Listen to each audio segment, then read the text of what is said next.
Welcome to Handle the Daily, where men who are husbands, dads, and entrepreneurs come together to conquer the day. This is more than just a podcast, it's a movement. Here we pursue the Lord, lead our families, and build the kingdom. If you're seeking conversations that delve deep, reveal truth, bring honor, and challenge you to become the man of God you know you can be, then you're in the right place. Join us as we journey together, setting our sights on legacy, forging ahead to build a better tomorrow. Welcome to Handle the Daily, where we conquer the day together to build legacy for tomorrow.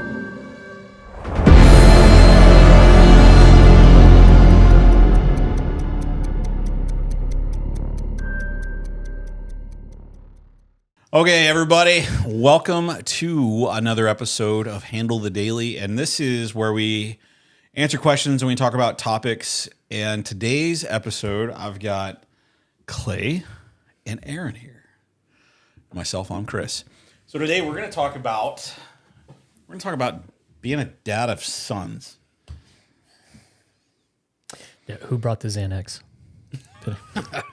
Golly, man.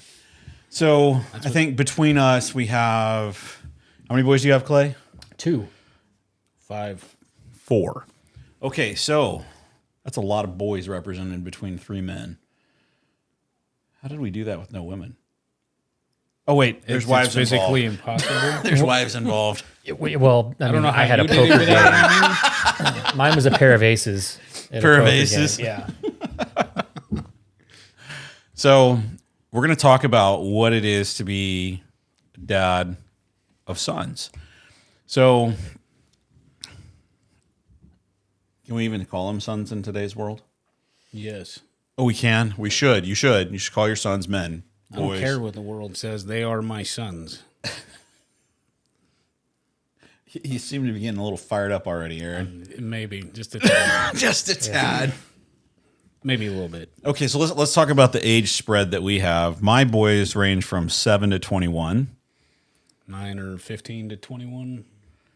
6 to 9.5-ish, getting close to 10. Nice. Yeah. Fun stuff's coming. Yeah. Oh, dear God. I thought I'd been in the fun stuff. Clay, I've known you since you were 15. Yep. You've been in the fun stuff. Now you get to be on the other side of the fun stuff. It's okay. I feel like, they're going to have a hard time coming up with something original. Right? It's amazing how much they actually believe is original. Yeah. Be like, hey, Chris is going to tell you what I was like as a teenager. Oof. Like whenever I'm telling the kids not to do stuff, the boys in particular, Jamie's like, will you stop giving them ideas? I said, they're Giffords. I have to cover the bases. Yeah. So it's I love being a dad of sons. I have one daughter, and that's another episode all in of itself. My gosh. Yes.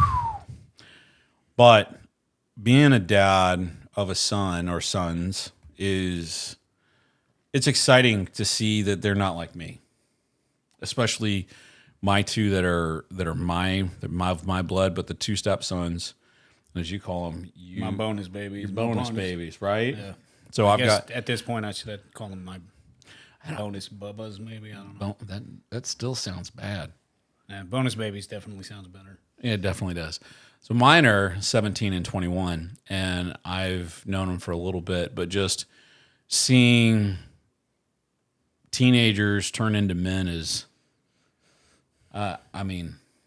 Nerve-wracking, nail-biting, exciting, annoying, all I at the same time. I was bald before that happened, so I couldn't I've been pull bald hair since out. 22. But 22 as well. Yep. Same here. 22. That's what the Army did to me. It's the freaking tap Stopped water. growing Man. back after they shaved me. It's the tap water. So that's the first thing we're not going to do is let our sons drink tap water. Builds character. Used to. Yeah. Drinking from the hose on the neighbor. Now they're asking, what's a street light? I don't even know what a street light is. Like, being out until the street lights come on. What are we talking about? Drinking tap water. There was a left when we turn were in there young, somewhere man. that we're slowly catching up. I was just giving him a hard time. He's slowly catching up. He took a right on When I should have zigged, I zagged. Okay, so no, let's get focused. So, like, Clay, your boys are young, and as a dad of young boys, what's that like? You know, Your kids are feral, though. they are, but they are such good kids, and they're really well behaved, and it's.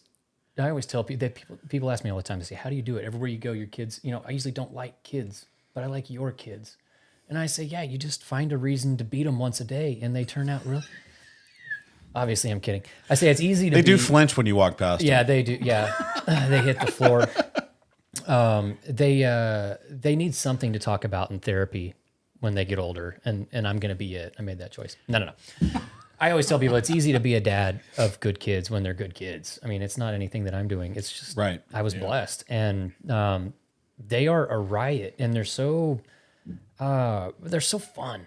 Right. And one of them, and it's interesting. They're both from the same parents, I think. You know, the mailman does look a little bit like my youngest son, but He arrives every day. yeah. Delivering the mail. But they are supposedly from the same two parents, but they are diametrically different. I mean, the first one, my oldest son, is exactly me in every way. The way that he processes information, even the way that he looks. We can show The him, look, the stare that he has. we can show him pictures of me when I was his age, and he thinks it's him in that picture. That's how close it is. The only difference is he has blue eyes and I have brown. You were pretty feral back then, too, I'm sure. I was very wild. But the younger one is completely different in every way.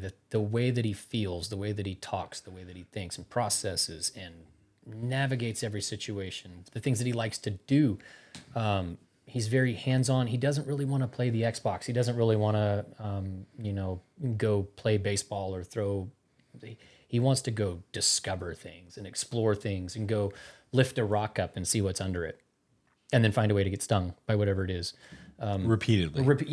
And feel like a victim every time. And it's just interesting to see how different they are and the different needs that each one has. And then me, for my oldest son, it's very easy for me to identify what it is that he needs from me in this moment. For the younger one, it's so much harder. And I find it harder to connect because what he needs me to do is not really something that I enjoy doing as much as I enjoy doing the other, the older son's things. So it's kind of a balancing act every day where I have to remind myself, okay, the next few moments are about Bane, and I've got to do what Bane likes doing. And he just soaks it up. He gets so excited when you're doing something with him. He's so outwardly appreciative, whereas the other one's a little bit like, I'm sullen, like whatever, thanks, Dad. That kind of thing. But He's acting like a teenager. right, he's already a little me, where he acts way too old for how young he is, and it's going to become a problem pretty soon. But he's just got that sullen teen thing going on that you see from 13, 14-year-olds, and he's 9.5. And he tends to connect really well with kids that are older than him, which is also something to keep an eye on for later, right? But right. yeah. That's like what you did. That's though, the way too. I was. I always was friends with people older than me, and I still find myself kind of gravitating towards those that are older than me. What are you trying to say? That it's coincidence only, Chris. Okay. It's coincidence only. Okay. Yeah. Okay. Don't take it so personal. Oh, I'm not. I'm trying to bring them down to my level. You are? Yeah. Okay. Doesn't work. But it's interesting. So that's been kind of my experience. What about you, Aaron? It's been a very interesting, fun, at points terrifying, entertaining, all the things at one time. It's been a ride. That's the best I can say. It's been a ride. Which one is you're most likely to just die at any moment? Because mine's my oldest kid. It was a full-time job for him, just keeping him alive when he was little. The most likely to die at any moment would probably be Michael. Yeah. He's my 18-year-old. He has always been, we used to tell everybody he was our little Bear Grylls when he was younger because, he broke the same arm, same bone, same spot twice in 1 year. And I didn't even know that was humanly possible, but he managed to do it. And the first time was because he decided it was a good idea to try and swing out of a tree like Tarzan and do a backflip which he had never done in his life, ever. And he sent it.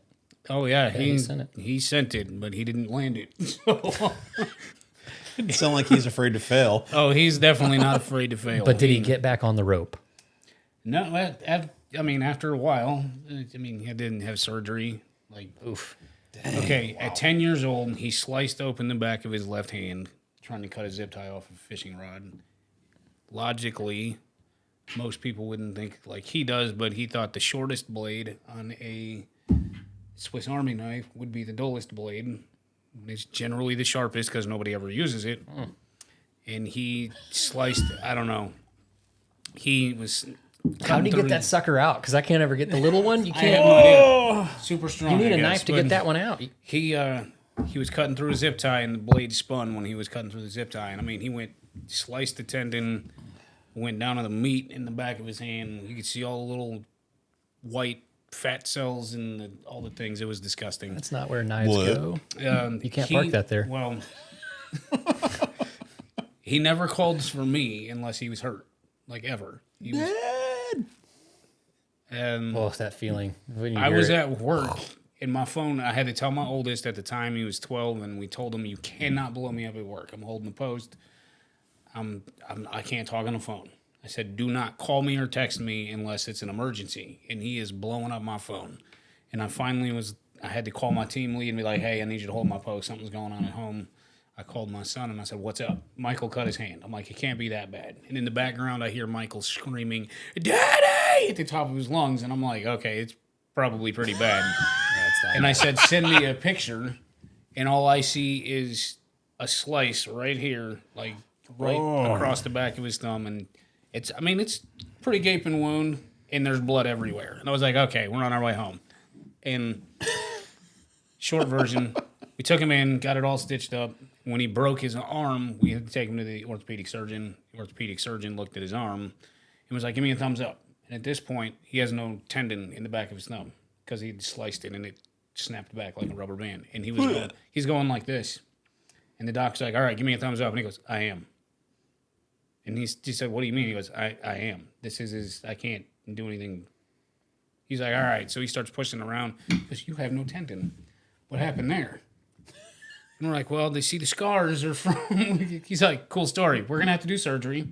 So they had to take a tendon from his index finger, attach it to his left thumb. And then he had to go through, they casted his arm and went through the whole healing process for the broken arm. Golly. And then he had to do physical therapy. And then when he came out of the PT side of that, literally like 2 weeks later, he's out on the back trampoline. He's out on the trampoline in the backyard. And all I hear is this kid come running through the back door, and he's screaming "mommy" at the top of his lungs. And at this point, I'm like, okay, can't be that bad. And he goes, it's broke again. We have to go to the ER. And I was like, what do you mean he's broke? He's like, I feel it. It feels the same. It's broken. So that was the first night that I was supposed to be team lead by myself. Ergo spiritual warfare. But, my wife looks at me and says, I'll take you to work, and then I'll take him to the ER. Don't worry about it. Come back. It's like your house is like, and on this episode of Emergency 911. Pretty much. I come home and he's got another cast on. He's got this splint on. And I was like, are you freaking kidding me? Like, he gets in the car and I'm like, what?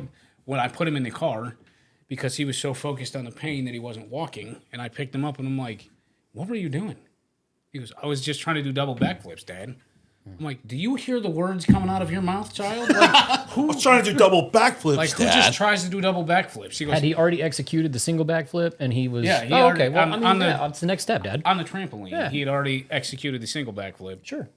And then apparently the goal was to go over twice. And Yeah, the next step can't be he 1.5. landed like this on the trampoline, broke the same arm, same bone, same spot. And I had to tell him, like, you need to stop because somebody's going to think we're beating you. Yeah.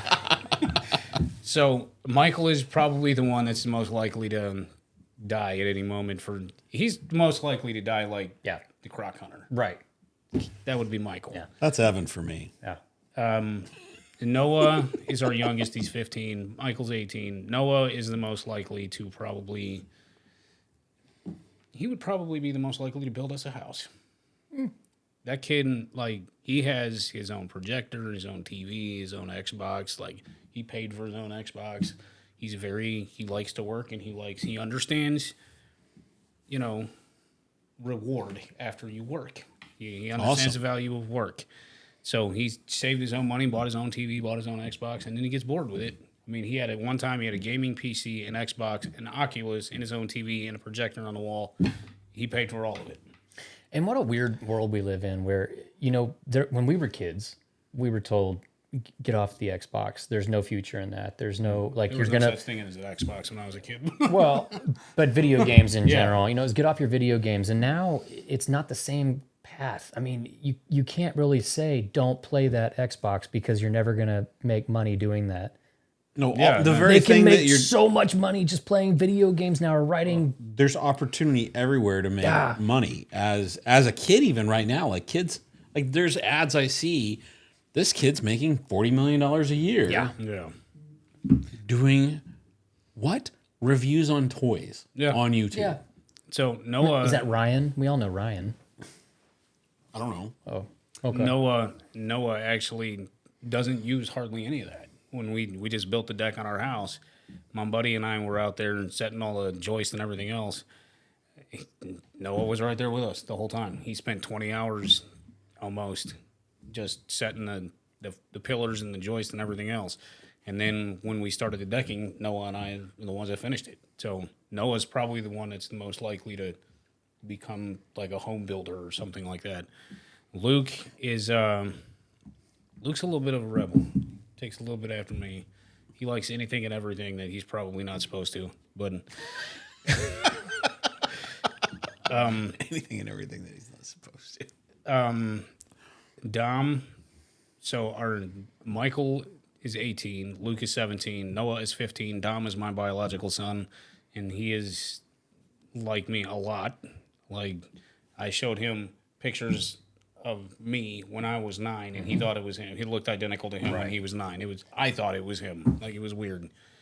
But he's the most likely to do this kind of stuff. This is what he actually loves to do. He loves the technology. He loves all. Does he need a job? He's in college right now, so probably he will need a job after he's out of college. And my oldest is actually wanting to pursue culinary arts. He wants to cook. Sweet. That kid loves to cook. I mean, he's got his own menu planned. He wants to start his own food truck. Like, Come on. They all have different aspects of what they see. Like, I like to cook, but not like he does. Like, I can grill burgers really well, but that kid can create a whole freaking menu of different burgers. I'm not that guy, so. Yeah. I actually wanted to start a food truck for a little while. No, I'll have to let him know. Yeah. I almost did, too. It was going to be called Burn You Twice or Go Nice. And we were going to charge more for the non-spicy food.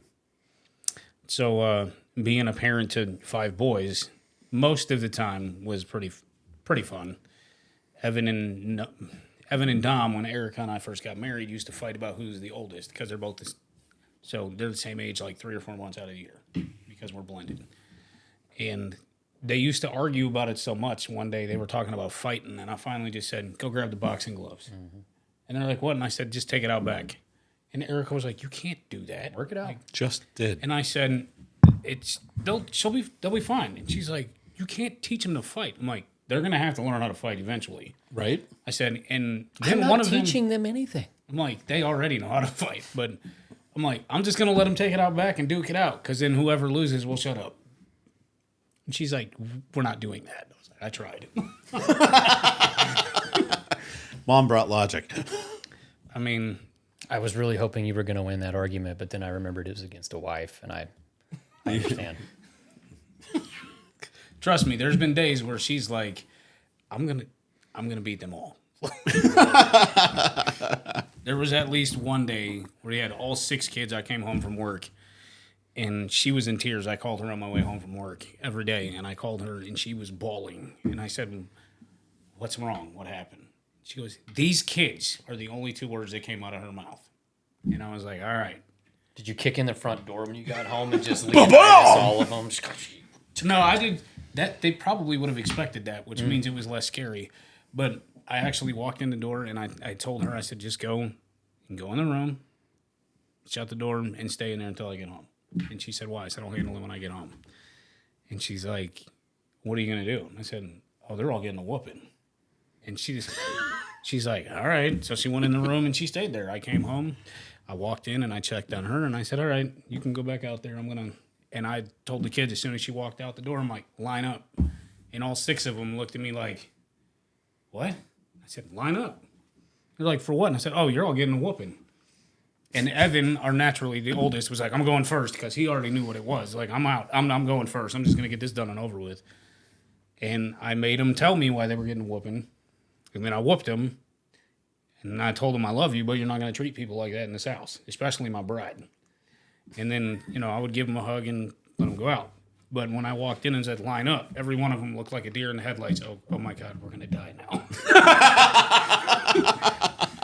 So I did it one at a time because, I don't know that, I probably had a belt long enough to get all the way across the bed, but, Anyway, it was a ride. It still is. And the last one to get the last spanking. The last one I think was actually Michael. Yeah. And he was the one that threw the biggest fit. Like, he came in and he laid on, you're not going to spank me. I'm like, you're getting a whooping, dude. Like, you can either just take the whooping now, or you can wear yourself out with the temper tantrum, and then you're getting a whooping. Just take your pick. And you almost wonder, you have to think, like, as the kid, the psyche there. Do I go first and hope that dad hasn't figured out the right rhythm yet for the spank? Or do I go last and hope that he's kind of tired at this point? Or I'm pretty sure for Evan, it was just like, I just want to get this done and over with. Oh yeah, because daddy's like, yeah. There's a gamble there that you just gotta. I know. Like I in the middle, there's a rhythm, and he's in that set. He's Woke. that's, you're in a you don't want to be in the middle. I think you've got to take your chance with first or last. Yeah. It's. I mean, everybody. I hope does that it everybody in different. front of you didn't make him more mad. Yeah. No, I'm pretty good at walking away if I'm ticked off when it comes That's to good. discipline. Good for you. So, Erica and I actually have a tap out system, especially with our boys, because Yeah, you got to have that. we've had a few of them bow up at Mama a few times, and I've had to just go in and be like, "I got this. Go away." So, and she does that for me as well. So, That's awesome. Guess it's my turn, huh? yep. So we'll start with the oldest, Jonah. He's 21, and he's probably one of the smartest people I've ever encountered. And the way he consumes books, like his bedroom looks like a library. Wow. He has piles of books. I'm not a reader, but that's awesome. And but he's also the least in touch with other people, and like empathy does not even like make a blip on his radar. And so seeing how someone feels and understanding that, like his mom, oh my gosh, like she feels everything, and to see how they don't connect is interesting. And I'm coming in as not his dad, but his stepdad. And I told him, I said, look, I'm not here to replace your dad, but I am going to love you like you're mine. And it's been interesting to see how I've pursued him, and just hearing some of the things. Like, he and I went and just had dinner one night. And I was like, hey, you do this often with your dad? And he's like, no, 5th grade was the last time. He went out with his dad. And he and I are going to go do something again this next week. And it's interesting to see. He's a man, but has challenges acting and operating as a man. And, I've been in his life almost 2 years now. And being consistent with him and giving him room to fail, because it's like I see all these things that, man, if I would have been in his life sooner, I could have helped him. Like the world's coming at him, and he's not ready. Like he is not ready to step out and step up on his own. And I'm working with him to do what I can at the pace that he's willing to do it. And we have moments where it's like good connection, but some days it's definitely steps back and not steps forward. And he and his brother, they're really tight. Josh, he's 17 now, and man, Josh likes to be an enigma, but I am figuring him out. And I told him one day, because he's phenomenal at music, like super creative with music. And I remember I was like, "Hey, Josh, I like your music." And he looked at me and he just kind of like, I was like, "You're a badass." And he just like lit up. And so like, that's the compliment that I give him when he's doing music, but also too, like when he shows up well, when he comes in and he's offering to help his mom with stuff or help me with stuff. And he's not being that teenage kid that withdraws and is all on his own. I mean, that's like a default setting, I feel like, for teenagers right now, is to stay isolated. But he's responding well. And I have to approach Josh and Jonah very differently. Like I can't go at Jonah the same way that I go at Josh. Like Josh, I can get intense with him and I can challenge him and I can push him. But Jonah has a fragileness to him that I have to be mindful of. But he also wants to know that there's a push to get him to get out of the comfort zone. And so working with them, and then the dynamic of just doing a blended family, like my wife, she was a single mom for 10 years. And I mean, they're with their dad maybe 10, 15% out of a month, like every other weekend. That's it. Not during the week at all, just like every other weekend. And so they got into this rhythm of being with their mom, and it was just the three of them. And then here you throw me plus my three kids into the mix, and not one of the four of us is quiet. Like we're loud, we're in your face, you know how we're feeling, and not one of us is a non-alpha.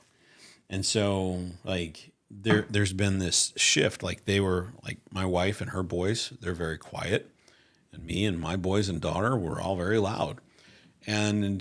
But we've gotten into this like rhythm over the last few months. It's been interesting. Like there's definitely been a lot of challenge, but just seeing the way that these boys, like I'm showing them how to actually respect their mom and how to step up as men.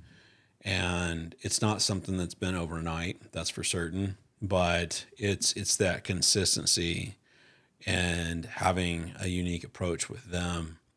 And then, man, like my two boys, Braden and Evan. Braden's about to be 10, and Evan is 7.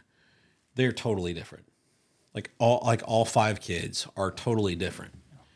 And I tell Madeline, she's my daughter, and I'm like, look, if the world goes to hell, and you're with Braden, I know y'all will all survive. Braden has survivability skills off the chart. Like I'll take him an hour away, and I'll be like, all right, get me home. And he's like, home is that way? And you need to go straight, Dad. Yeah. And he's sitting in the back seat, and like, this kid just knows where he's at. And you know, he's had people think that he's got learning disabilities and stuff like that. He's actually smarter than anybody else I know. And it may not look like he's listening or receiving what's being said, but man, he does not miss a beat. And he's got this intensity to him. But he's also got this sensitivity and humor that he only lets a few people see. And it's really cool to see how God is turning him into a man. And he and I've got a really great relationship. I mean, even ever since he was born, like family members have just kind of like, oh, he's this. And I'm like, you know what? Screw y'all for putting a label on him. Screw y'all for saying that he is going to have limitations. And that was something that I had as a kid. Like I was told, well, you're this, you're this, you're that, and you're not going to amount to anything. And I'm like, read between the lines, like, let's go. And so just seeing him go through that, he and I have a lot of similarities. But then there's Evan. He's the youngest, man. Like Braden and Evan are brothers. They are inseparable through the whole divorce and everything. Like, I made sure to keep them intact as a unit, as a pairing. And man, they fight like brothers, but God help you if you come against them. One of them. And Evan, man, this kid, he has a sense of humor at 7 years old that rivals adults. Like, he knows when he's being funny. He knows when he's messing with someone. And what's funny or not funny is he'll go tick his brother off, and his brother will retaliate. And then he's like, Braden hurt me. And I'm looking at him like, You call that humor? We call that gaslighting. you set that all up. Dad, I did. At least he admits it. Yeah, and he admits it. But man, that kid though, like, he's a smiley little dude, but he is the one that has also had his front 2 teeth knocked out when he was a year and a half. I remember having to hold him down so the dentist could yank him. And then about a year later, he broke his clavicle, but we didn't even know it. I went to pick him up out of the crib, and you hear this rub, and he's screaming. I'm like, I don't know what happened. I think I broke him. And I set him back down, and he's all, ah! And I come back in like 5 minutes later because I was getting an ice pack and stuff, and I stuck it on him, and I felt it shift. And so I pulled his little shirt back, and man, sure enough, you could see the break. Just took him to the ER, and they're like, well, there's nothing we can do for it. It's just one of those bones that just it'll heal quickly. You just got to let him do it. And then the next time he got a broken bone, he was doing jumping on a trampoline, and his sister, who was 10 years older than him, did a double bounce. And so his leg, he snapped both the tibia and fibia, and so his leg is just dangling. Oh my gosh. And Yeah, I can't get behind the trampoline thing. My kids want one so bad. Yeah. So bad. yeah, Well, now you've heard 2 experiences of why it's not a good idea. no, 2 stories of broken two bones. out of 3. Yeah, I can't get behind it. I never understood why my dad was so anti trampoline. He wouldn't let us on them. He wouldn't let us have one. He wouldn't let anything. He said no trampolines, period. Until I became a dad, and now I'm like, same thing. I get it. And I'm not I'm not a helicopter dad. I don't. In certain ways, they need to experience pain. They need to figure out. Yeah. Absolutely. But good gosh, getting on a trampoline is just every time you're on it, it's like you're one bounce away from death every time you jump on a trampoline, and I just can't do it for my kid. I know they want one. It's not going to happen. Yeah, I mean, Sorry to interrupt you. You're good. But you know, like, it's interesting with how different, like you were talking, Aaron, about your 4 sons. Like, all 4 of mine, man, like, not one is the same. Not one. they're all very similar and like They're polar all- opposite at the same time. They're all boys and raised hell, but man, Yep. They're all very different kinds of. There's 5 different kinds of raising hell, which is hard to keep up with. right? So I want to ask some questions here. Clay, I want to start with you. That's my name. Clay, present. And you know, to go back on something that you said that kind of resonated with me earlier is everyone's been trying to put a label on your kid for a long time, and Right. And what frustrates me about this, and you know, we've talked about this a lot throughout the past, and I'm just like, tell him to leave him alone, alone. Mm-hmm. So many kids, and I was one of them. So many kids that don't perform well in taxpayer training. Indoctrination. Do the best in life on their own, and they're just a little bit different. They just weren't the cookie cutter mold that was designed to sit in assembly line, It's the outliers, like raise we their are. hand and ask permission to go piss. You know, like I'm sitting at a table here. I'm sitting up straight. I'm raising my hand to speak.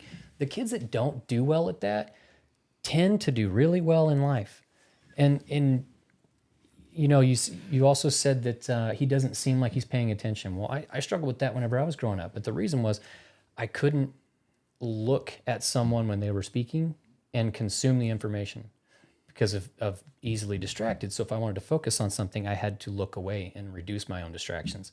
So I don't ever take it into consideration. If my sons aren't looking at me, that's not something that I try. Look at me when I'm talking to you, because I can watch their little brains check out the second they're looking. The moment at you're looking, they're like, look wherever you got to look to consume what I'm about to say. Do you get it? I don't care what you got to do, but listen. And yeah, and it's exactly. And I used to put my head on my desk, and we had I would draw. Yeah, we had a parent-teacher conference where all of my teachers came together, and they were just giving me this really hard time with my parents, and they were saying, he doesn't look at us, he sleeps through class, he blah, blah, blah, blah, blah, he doesn't do the assignments. And I had one teacher who got me, and he said, how's he doing on his tests? Well, the tests aren't the issue, it's that he's not paying attention in class. Make the connection. I'm waiting on it. If he's not listening, how is he acing your test? Yeah. Yeah. So what difference does it make to you if he's looking at you, if he's absorbing the information? And it was just kind of a quiet room. And from then on, the rest of my teachers in school left me alone and let me consume how I needed to. And it was such a better environment because one guy got me and was able to enforce that and say, back off him, let him do it the way he needs to do it.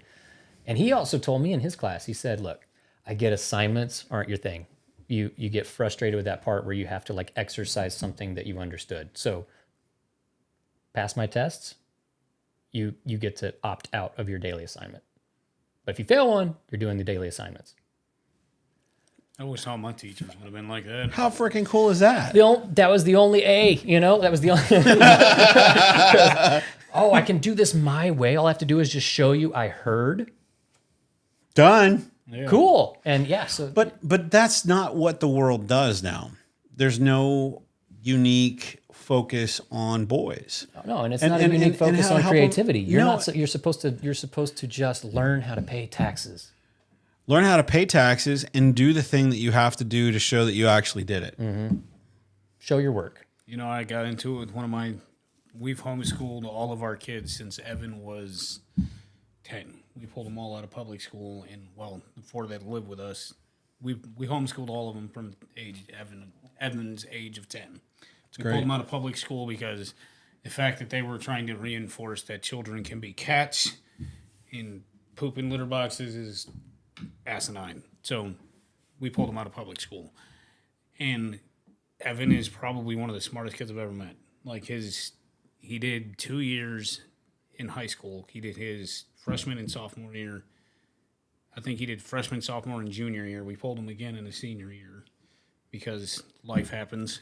And you said 2 years like it was a prison sentence. Oh, it was for They him. they put those in months. Oh, they do. I heard it's 24 months. Go ahead. Well, I thought that was if you're still nursing. How old is your child? 96 months. Or you call it a stretch. I did a stretch. yeah. Yeah. Well, A public dime. school is a stretch now, but we pulled them all out, and we've homeschooled. Eric has 4 boys, and they're some of the smartest kids I've ever met. It's awesome. Yeah, we homeschool all our kids too. Like the thought process of logic is something that is completely alien in public school anymore. I got into it with somebody because Evan did a homework assignment when they started teaching Common Core math, which is not common, nor is it math. 1 plus 1 no longer equals 2. It's whatever you want it to be. Yeah, it's whatever you feel like it is. It's how does 1 plus 1 make you feel? That's pretty much. Pretty much. That's Makes, how we're. 1 plus 1 is raspberry now. Yeah. So What do you want it to equal? we pulled, and he got the right answer, but he didn't do the steps that they wanted him to do it. And the teacher was like, "That's wrong." And I said, "How is that wrong?" Because he didn't do it our way. And I said, "The answer is right. Mm-hmm. It doesn't make any difference how we did the problem. The answer is right." And it's so contradictory to college as well because you spend, K through 12 learning how to show your work. You had to know how to get somewhere. But then college is asking you a bunch of questions that don't have answers. And it's just learning how to go find an answer. So you work backwards. You learn how to go, and it's so stupid, and even in college, you don't have to come up with the right answer. You might have the wrong answer, but if they like how you got there, it's a passing grade. And even sometimes you get to the right, and that's what's so frustrating about K through 12 is that the real education is just the social dynamics that they're going to learn. Learn it all in kindergarten. How to deal with a bully, how to deal with a teacher that hates you, which essentially one day will be a manager that hates you. How to deal with the social hierarchies that we develop for ourselves. Yep. But that's really the biggest part of the education there, because what we're teaching our kids here is not only so far behind the world standard, it's also absurd. It's absolutely absurd how we're teaching and what we're teaching. I know I go through some of my kids' homework and I'm like, this is what we're paying taxes for. Well, like I get why, like, Evan is in first grade and they have him doing these words. They're not even real words. And the teacher, I was like, okay, I said, I'm not trying to be logical on this, but I said, I need to understand why we're doing these words that are just, she's like, well, if they do sight words, they have to know the word and they're not reading it. They just need to know it by what it is. I'm like, if you're reading the word, you're reading the word.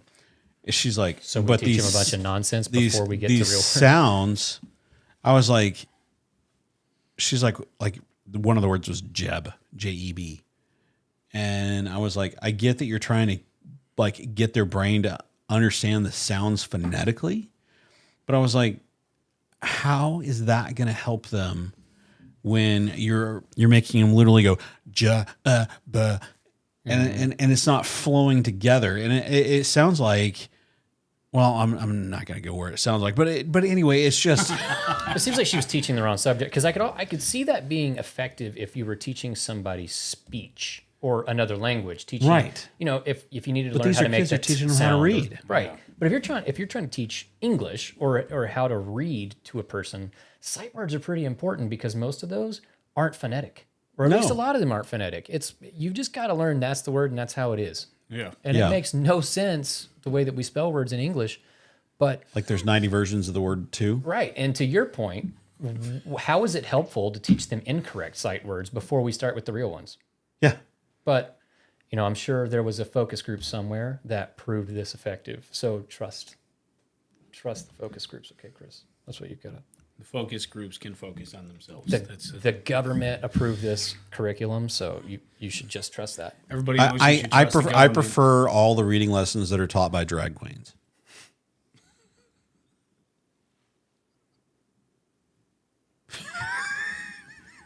Gives you something to look at. But No. But I mean, doesn't that make sense?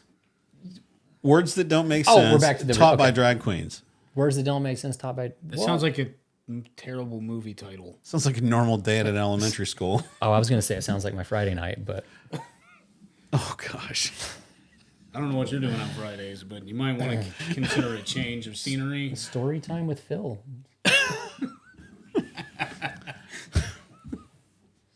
Just gonna leave that one alone. Yeah. Boy, this took a turn. Boy, we're trying to keep this one He clean. started it. This took. Okay, back to being But- boys. But dads of boys. dads of boys. So Well, you had a couple questions for us. I And do. I derailed one of them you asked, and I completely forgot what the question was, all and I good. didn't answer it. So it's all good. With your sons, how do you show them how to be respectful to their mother? heavy threats. Besides that, Oh, okay. How do I show them how to be respectful to a woman in general, or how they should be respectful to their mother? but can't those should be one and the same? Okay, well, they are for me. So, my wife comes first. Like 99% of the time, if we argue away from the kids, because that's not a conversation they need to be part of, especially if it entails the children in any way, shape, or form. Probably in most of the said arguments are argument. about the kids, right? Yeah, pretty much. I mean, we don't really fight a whole lot. No, mine are Like, when she serves my iced tea from the left. 99% of the time when Erica and I get in an argument, it's because we're both exhausted. And it's probably something ridiculous and stupid, and we're just tired and could probably be doing other things besides arguing, but I'll digress.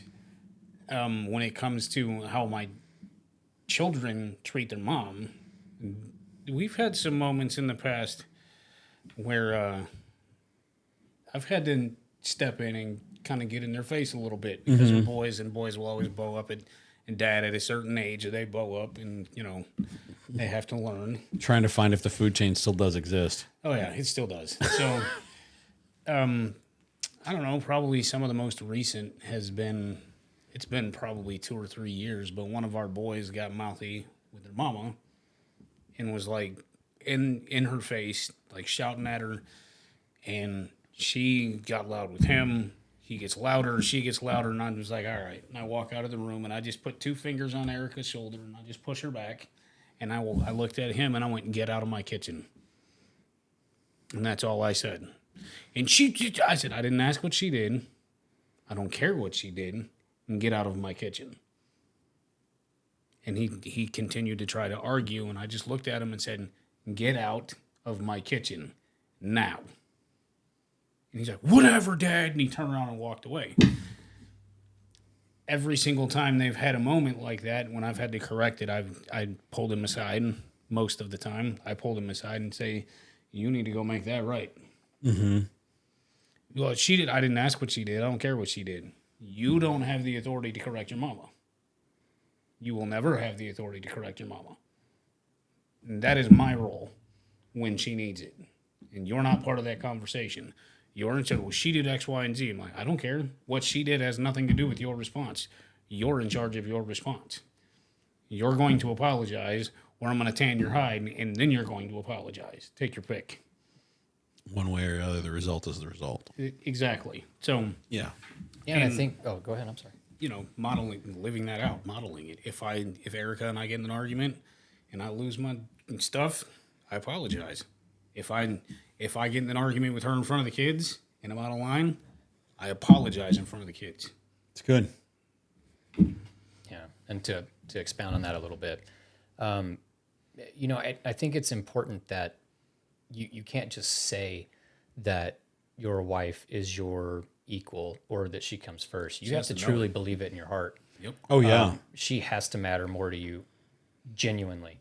And then I think that natural aspect of it starts to bleed over to the kids. Mm-hmm. I've never been perfect in my life, but I hate arguing with my wife. Absolutely hate it. Same. And I think sometimes she needs that drama almost, and like that process of have a little spit and then reconcile, that feeling of reconciliation that comes afterwards. And I don't know if that's like a childhood thing or what, that maybe comes back, but sometimes I feel like she needs that strong feeling from me, and I don't even I'll be like, fine, let's argue. But I've in the past, I've been a lot more inclined to go into an argument because there's always this competition, this feeling to win. And then came to the realization that there are very few arguments in life that are worth winning. Right? There's so few that are worth winning. It is so much better for everyone involved if you just allow the loss. Because the other party's going to figure out later on that you were right. Or maybe you were wrong anyway, and you were going to end up fighting way too hard for something that was just going to hurt feelings and come back and bite you in the ass later. Yep. Yeah. But living that in your household every day, that daddy doesn't disrespect mommy, I'm not going to disrespect her either. And then sometimes I do think, to your point, it takes a little bit of backing up. Like, this is how we treat her, and this is what happens if you don't. Yeah.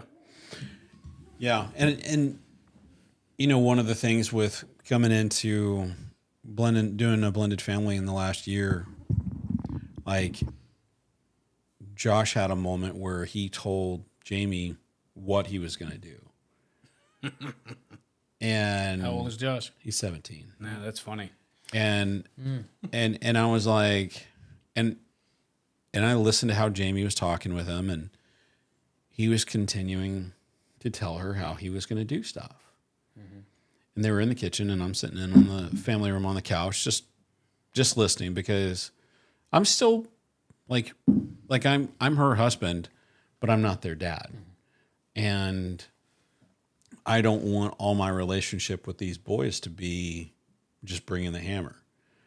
And I wanted then I wanted to see how she was going to handle it. And when I saw he wasn't backing down and she was starting to get like from angry to upset, I stood up and I was like, okay, Josh, I need you to sit down over here. Like I pulled an Aaron on this one. And I was like, hey, Jamie, like, what's going on? And I had her tell me in front of him what was going on. And I was like, Josh, dude, like, at what point did you think you could tell her what you were going to do? Right. When did we cross that? When did you become an adult again? Like, and then he started like being the same way with her, with me. And I was like, hold up. Now we've got some issue because you've disrespected mom and now you're disrespecting me. So now I need you to just be quiet and listen. And then he started to interrupt me. And so I just stopped talking. And I let him keep talking. And then when he finished, well, whenever he got to a pause point, I said, okay, are you done? Because I wasn't listening to anything that you just said. And he looked at me. I said, you haven't earned my respect with how you just treated your mom. So I'm not going to listen to anything that you have to say right now because it isn't going to get you anywhere. And if I had listened to it, you would be in more trouble than what you're in right now. I was like, so I need you to, from this point forward, make sure that you are asking your mom for permission. As long as you live under our roof, you have to ask for permission. I don't care if you're 45 and still living under my roof. You're going to ask for permission because you're living under our roof. We're providing for you. So when you're paying all your own bills and you don't live here, like, you can be a little bit more direct with your mom, but you shouldn't have to tell her what to do because you're living on your own at that point. So this won't be an issue. But dude, I was like, I need you to apologize to your mom and I need you to be respectful in how you talk to her, because when you talk to her that way, it might as well as be you're talking to me the same way, because she and I are one, and you've got to understand that, like, I'm here, she's here, and we love you, but you're really crapping in the wrong place. And tried to explain it to him, and he settled down and he was understanding and he apologized, but it was just one of those, like, it was uncharacteristic of him. And I think that there was other things going on and we didn't really get a chance to mine into that. But that moment was one of the first times for Jamie to realize, like, I have her back, and to know that she doesn't have to do this on her own anymore after going through a whole decade of having to be mom and dad, disciplinarian and comforter and provider and all these other things. And now she doesn't have to have that role all on her. And so that got us to a place where we were able to start collaborating more. And I'm still figuring this out. Like, figuring out the whole fun. Like, okay, you're not blood mine, but I believe you're like mine, and so I'm going to treat you like mine. And then, but they're not used to how I am, they're not used to the presence that I bring. It's probably because the presence they're used to is absence. Yeah. Well, and this is something that Erica and I dealt with for a long time. The first 3 years Erica and I were married, and I was telling him earlier, I was like, Erica will jokingly tell people she thought there was going to be no survivors. And that's pretty accurate. Like, I wouldn't get after the boys because in my brain, they were my kids now. And Erica was like, her ex-husband is a truck driver. So he was home on weekends. Maybe. There were times that he was gone, 20 days at a time, and we'd show up at home for 2 days and then gone. And when he wasn't around, they did not have a healthy marriage at all. So she was basically a single mom for 10 years. No different than Jamie. Probably a little bit different but she was basically a single mom. Mm-hmm. So when she and I got married, I had to consistently tell her, you're not on your own anymore. Like, you need to let me help you with this. And we did that for probably 3 years of, you need to let me help you with this. You need to let me help with this. And it took her, I think, a little bit to realize that when I'm disciplining her children, that I still have the best intentions at heart for her children. You know, She didn't have to be Mama Bear. well, she's always going to be Mama not Bear against you, not against you. Not against me, because, I mean, there was a learning experience for sure, and I also had to reassure her that I'm not going to hurt your kid. I am going to whoop him, but I'm not going to hurt him. Right. And that was the very different thing. You know, when Evan was 13, he came to me one day because I wouldn't let him do something. He says, "You're not my dad." And I looked at him, and this is going to be blunt, but I looked him square in the face, and I said, "I'm definitely your dad. Any dick can be a father. It takes a man to be a dad." And he kind of looked at me, and he's like, "What does that mean?" And I said, "If you have a dick, you can create a kid. That makes you a father, not a dad. A dad is the one that does day in and day out." And I said, "When you're sick, who takes you to the doctor?" He goes, "You and Mom." I said, "Who's brought you your inhaler to school?" "You." "Who picks you up when you're sick?" "You." "Who does X, Y, and Z?" "You." And I'm like, "Tell me again how I'm not your dad." And he got real quiet. And I went, "That's what dads do. There's a difference between being around once every 3 or 4 months and doing life with you. Like, doing life with your kid is being a dad. So you may not be their biological father, and you never will be, but you are their dad." Yeah. And that is something that a lot of men miss, is they mistake that being a father and a dad are the same thing. And they're different. They are two very different things. Like, I love my dad to death. I have never called my dad my father. Biologically speaking, he is my father, but he's my dad. He's always been my dad. Because he was there through thick and thin. Mm-hmm. And my kids probably have a very different perspective because my 2 biological children grew up with their mother.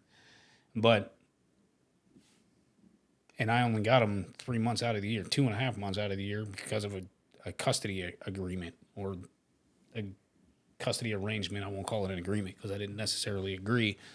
But when my kids were here, I mean, I spent, even when they were 900 miles away after Erica and I got married, I would call them every single night to say goodnight and talk about their day, because that's all I could do. Once they hit 13, 14 in high school, Dad's no longer important. Like, I want to be hanging out with my friends. I actually got in a fight with my daughter when she was 17 because she didn't want to come to Texas. She didn't want to come here to spend time with me that summer in 2021. And was like, "Well, you have to work all the time anyway. You're never home, blah, blah, blah." That was the year I had surgery on my arm, and I ended up out the entire summer. After she tried to throw it in my face, "Well, you're never even home. We're not going to spend that time together anyway." I was like, "Guess what? I'm home." She said, "What?" And I said, "I'm home all summer, baby girl." She was like, I'm like, that argument went out the window, didn't it? Like, being a dad isn't about genealogy. Being a dad is about your heart. And being there each day. Being a dad is just being a godly man and raising a kid. Like, and you're never going to get it right 100% of the time, because if you say you do, you're a freaking bald-faced liar, and I'll say that a million times. But, you know, having the humility when you do it wrong to tell your kid, "Hey, I love you, and I'm sorry I did that." Mm-hmm. That moves mountains that you would never even think of. Like, It's the humbleness and the honesty. I had to do a discussion posting when I was in school, and one of the questions that was asked was, what do you want your kids, what 2 words would you want your kids to describe you as when you die? And my 2 words were humble and just. I was going to go with handsome and rich. Well, You missed the boat. I don't know that I will ever make either one of those things. My wife will probably tell you I'm handsome. I'm a but 50% kind of guy. That's the goals. I don't know about rich, but I can probably, I mean, money can make handsome, but if I'm not rich, it doesn't make any difference. So, but I've always told people, I said, I want to be known as humble and just. And unfortunately, I've had to walk through some circumstances where I've had to be both. So, you know, and even then, being a dad is sometimes doing what doesn't feel like the right thing to do. Yeah. Which generally means it is. Right? Unless it's not. But having to walk my own son through a courtroom for 2 felonies that he committed didn't feel like it was natural because I am his dad. He is my biological child, and every ounce of me as a biological parent wanted to pull him back and shelter him and hug him and, try to keep him out of what he had to walk through. But every ounce of me as a godly man and every ounce of me as a dad was, you're going to walk this out. Because if I don't make you walk this out, what am I teaching you? That you can make these kind of decisions and hurt people like this and never pay a consequence. So it's a pencil thin line sometimes, but being a dad is probably the hardest thing you'll ever do as a man. Because,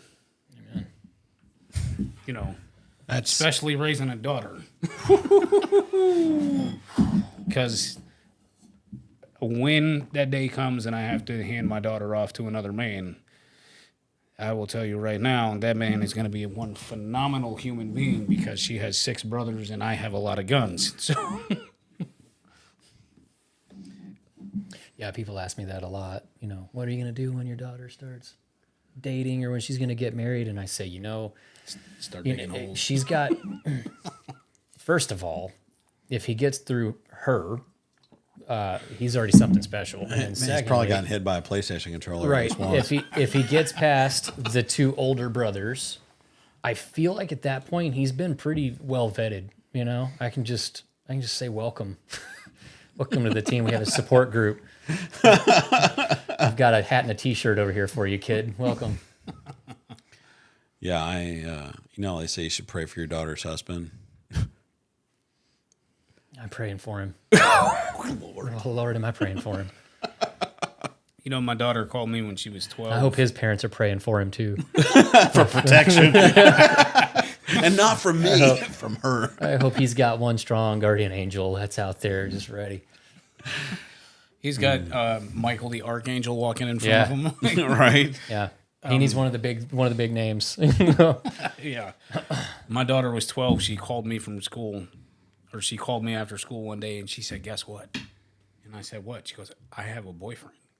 You're like, what? And I said, I'm sorry, you have a what now? And she goes, it's okay, Daddy. I already told him you have a 12 gauge. And I was like, that's my girl. As long as we understand each other, we will be just fine. I told him you have a 12 gauge. That's awesome. Well, I think we should talk more about daughters on another episode. Yeah, for sure. But what would be one thing for those dads that have sons and are struggling to connect? What do you suggest, Aaron? Be intentional. What about you, Clay? I would say stop trying to reach them from your perspective. That's really good. Try to reach them from theirs. It's said so many times in so many different places that God doesn't give us patience. He gives us the opportunity to be patient. Mm-hmm. And I think that's the most important sentence that you can take when it comes to being a father of a boy. They're going to test your patience on everything that you do. And how you react to it is what's going to define them later. They're going to process information later. And it's the one thing that I try to make a conscious effort of every single day is that they're not me. Right. They don't think like me. I can't force them to think like me. I'm just going to have to be patient and, patient and consistent. It's good. Yeah, I had a guy I was talking with, and he's like, just remember, your sons are not a mirror. Amen. But they will do what they see you do. They will mirror you. Yeah. And that was something that going through the divorce, and I was pretty angry with my ex, and I had to make sure that my boys in that process didn't see the frustration and the anger that I had towards their mom. And now that we're in a co-parenting space, like as hard as it is to speak into her and to pray for her and to speak life over her, I still have to do that so that when they get married, and if they have a challenging marriage too, they'll do the same thing. And Not saying that that's what they'll have happen, but like, you just never know what life's going to throw at you. Yep. But I love being a dad of sons, whether they're my blood or not. Like, seeing young men turn into men, young boys turn into men, and that teach, train, and leading them in the right direction, but giving them room to fail. Like, that's the thing. Like my greatest lessons I learned was when my dad let me fail. And so it's important to let boys figure out how to be men too. I think part of I went through some biblical counseling a few years back, and the pastor I sat with, there's a lot of times, especially with boys, men have an expectation of where their boys should be, benchmarks. At 16, they should be at least working a part-time job and maybe playing football at school or something along those lines. But men naturally like to fix things, right? Mm-hmm. And it's also a natural thing for men to want to be able to control what they can. And unfortunately, a lot of times men try to control their boys because we used to be boys and we know what the world's going to throw at them, and they don't. But one of the first time I've ever read this, and I don't even remember where exactly in Proverbs it is, but it says, raise your children in the way they should go, and they won't soon stray from it. And this pastor I sat with pointed out, it says the way they should go. They should go, not the way that you want them to go. So from that, a singular moment that I had with that pastor, I really had to start asking and praying and asking the Lord, where are my boys supposed to go? Mm-hmm. Like, who are they created to be? Who'd you make them to be? What am I supposed to be sowing into? When our oldest said he wanted to pursue music and make music, my brother-in-law gave us a drum set at random, and asked if we wanted it. And you're like, not really, but okay. I was like, well, Evan wants to learn how to play some instruments. So yeah, that was quite honestly a pretty loud headache until we moved him outside of the house. But he loved every minute of it, and it sowed into him where he wanted to be sown into at the moment. It's awesome. So it was, you see those things, ask the Lord, like, where am I supposed to be stewarding my kid? Yeah. Which direction should I be pushing them in? Because, my mom and dad are pastors still, and I have no desire to be a pastor. I've never had a desire to be a pastor. I was talking to my dad the other day, and he's like, you sure you're not called to be a pastor? I'm like, I'm positive I'm not called to be a pastor. I'm called to minister to men, and if that means getting in the dirt, if I have to, I will. If that means sitting down at a restaurant and having a beer with them so I can talk to them, I will. One of my greatest joys right now is being able to have a beer with my 21-year-old son. That's awesome. So God's given me multiple opportunities to try and steward him in that direction. Not to beer, but to steward him in general. So I think probably the most important thing would be just seeking what God created him to do and then pushing them in that direction. It's awesome. Yeah, my dad told me what I was going to be. Didn't go so well. I don't know that my dad ever tried to tell me what I was going to be, but I wouldn't have done it even if he had, because just based on principle, I couldn't. Well, there's a big philosophy around that. I mean, there's almost every example you can ever come up with of a man trying to push his son to the same thing that he did, the same direction, because the father knows that it worked. And it worked for him. It'll work. I did A, B, and C, and A, B, and C worked, so you need to do it too. Every guru out there right now. One of the biggest philosophies out there is that a son has to kill his father to become a man. And it's not literal, it's metaphorical, but the son has to completely separate and choose their direction. Otherwise, they never find that fight to build their empire. And that's what we have to do as dads of Let 'em. sons. Let's let them do that. And it's so hard. That's going to be the hardest thing as a father, to accept that your kid doesn't want to be you. Oh, it's like Madeline, 17. I told her, I said, look, I can't teach you everything. Intentionally, I'm not going to teach you everything. Because I need you to try, and I need you to fail, and I need you to know failure helps you understand the weight and the beauty of what success is. Yep. instill the work ethic and the strength and the fortitude to carry on, and Yep. then let them go their direction. Yep. Get past that breaking point. Yeah. And it's just beyond the breaking that we find that breakthrough. So, well, Aaron, would you close us out in prayer on this episode, man? Well, Dad, I just thank you today that we got to spend some time and just talk being dads and what that means and what that looks like. And God, I just ask that this would just reach guys that are raising kids, especially boys, because raising boys is a totally different animal than raising girls. God, I just thank you for just the opportunity. God, I thank you for all of the wisdom that was shared here today on all three parts. We're on three different areas of raising children. God, I just thank you for what you're going to do with this. In Jesus' name, amen. Amen. Well, guys, thank you for tuning in on this episode, and go handle the daily.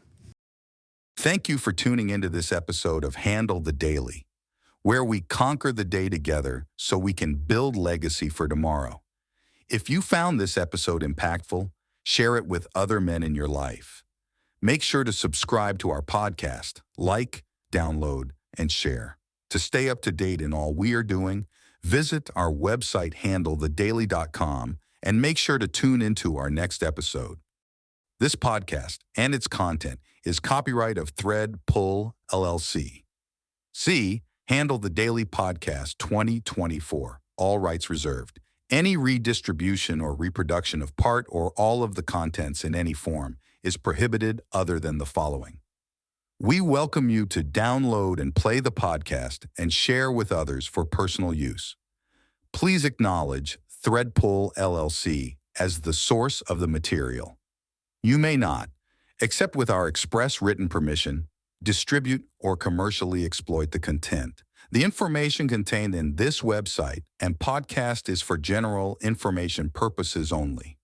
The information is provided by Handle, the Daily Podcast, and while we endeavor to keep the information up to date and correct, we make no representations or warranties of any kind, express or implied, about the completeness, accuracy, reliability, suitability, or availability with respect to the website or the information, products, services, or related graphics contained on the website for any purpose. Any reliance you place on such information is therefore strictly at your own risk. In no event will we be liable for any loss or damage, including without limitation, indirect, or consequential loss or damage, or any loss, or damage whatsoever arising from loss of data, or profits arising out of, or in connection with, the use of this website. Through this website, you are able to link to other websites which are not under the control of Threadpull LLC and Handle the Daily Podcast.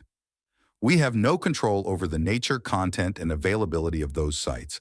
The inclusion of any links does not necessarily imply a recommendation or endorse the views expressed within them. Every effort is made to keep the website up and running smoothly. However, Threadpull LLC and Handle the Daily Podcast takes no responsibility for, and will not be liable for, the website being temporarily unavailable due to technical issues beyond our control.